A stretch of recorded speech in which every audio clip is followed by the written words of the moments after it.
নবীজির শিয়রে দাঁড়িয়ে যখন কাঁপা কাঁপা গলায় আপনি উচ্চারণ করবেন আসসালামু আলাইকা ইয়া নবী আল্লাহ, তখন কি আপনার মনে পড়বে না সেই 1400 বছর আগের কথা,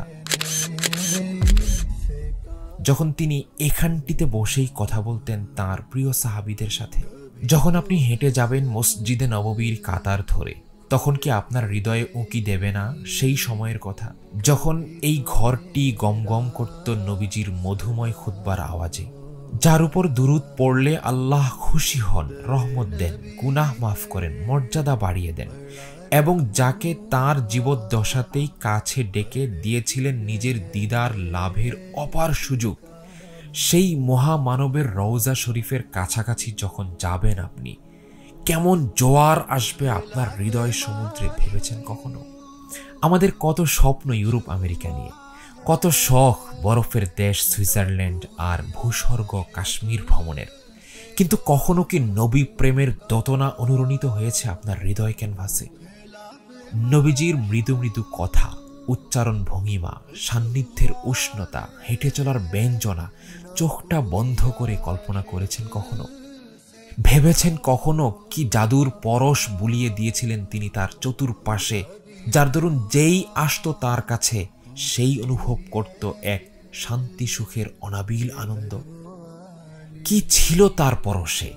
ধুয়ে মুছে সাফ হয়ে যেত হৃদয়ের সব দুঃখ কষ্ট আর যাতনা। কালো গিলাফে মোড়ানো ওই ঘরটিতে যারা যান, একবার গিয়ে তারা বারবার কেন যেতে চান সেখানে? সব কষ্ট আর টাকার মায়া ভুলে কিসের টানে, কিসের মোহে তারা ছুটে যেতে চান সেখানে? কি আছে জমজম পানিটায়, যতই পান করি তৃষ্ণা মেটে না? কি আছে ওই কালো পাথরটায়, যার সাথে ঠোঁট মেলাতে মরিয়া হয়ে যান পৃথিবীর তাবৎ মুসলিম? এই প্রেম, এই আবেগ, এই আকুলতা অনুভব করেছেন কখনো?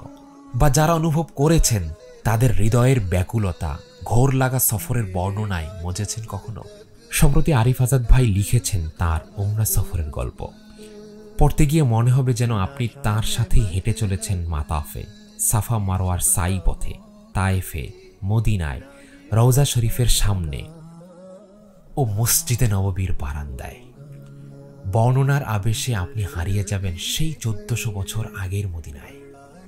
পড়তে পড়তে মনে হবে যেন আপনি পাচ্ছেন নবীজি সাল্লাল্লাহু আলাইহি ওয়াসাল্লামের অপার্থিব সুঘ্রাণ। চলুন না ঘুরে আসি বাইতুল্লাহ থেকে, আরিফ আজাদের হাত ধরে হেঁটে আসি মসজিদে নববীর বারান্দা থেকে।